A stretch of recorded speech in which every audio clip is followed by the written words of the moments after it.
Adam, Adamiade. Hérode, Hérodiade. Car Hérode et Hérodiade sont vraiment faits l'un pour l'autre. Souvenez-vous, il n'y a pas de hasard dans la Bible. Et si Hérodiade n'était pas fait pour Philippe, mais plutôt pour Hérode. L'adultère, frères et sœurs, est une abomination aux yeux de l'Éternel. Et pourtant, notre adorable Maître, le Seigneur Jésus-Christ, a pardonné à une femme adultère en public. Souvenez-vous-en.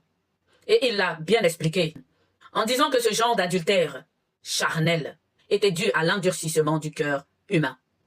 Oui, car il y a adultère et adultère.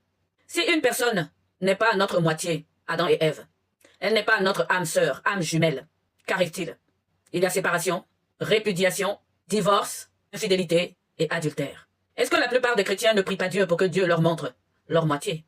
Du style Hérode, Hérodiade. La question que nous nous posons ce matin par rapport à l'évangile du jour, est-ce que Saint Jean le Baptiste est-il vraiment mort pour ce genre d'adultère?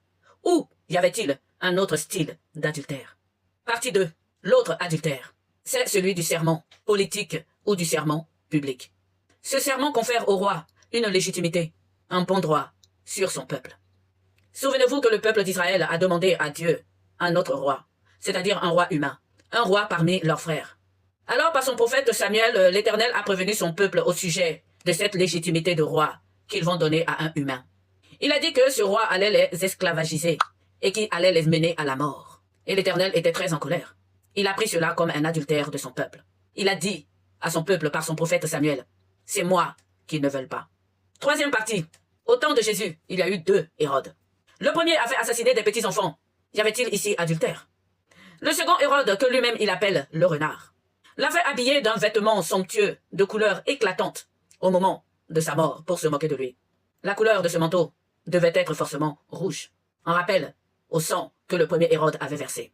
Ce rouge ressemble à la couleur du dragon rouge feu de l'Apocalypse 12. Ce rouge correspond également à la définition du pouvoir. C'est donc 2 adultères qui ont tué Saint Jean le Baptiste.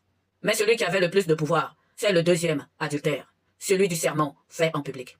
Voilà pourquoi notre Seigneur Jésus-Christ nous dit avec autorité dans son enseignement, ne faites point de serment, ni par le ciel, ni par votre tête, encore moins par Jérusalem.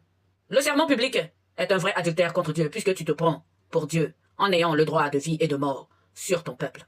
Et c'est ce serment qui a mis à mort Saint Jean le Baptiste.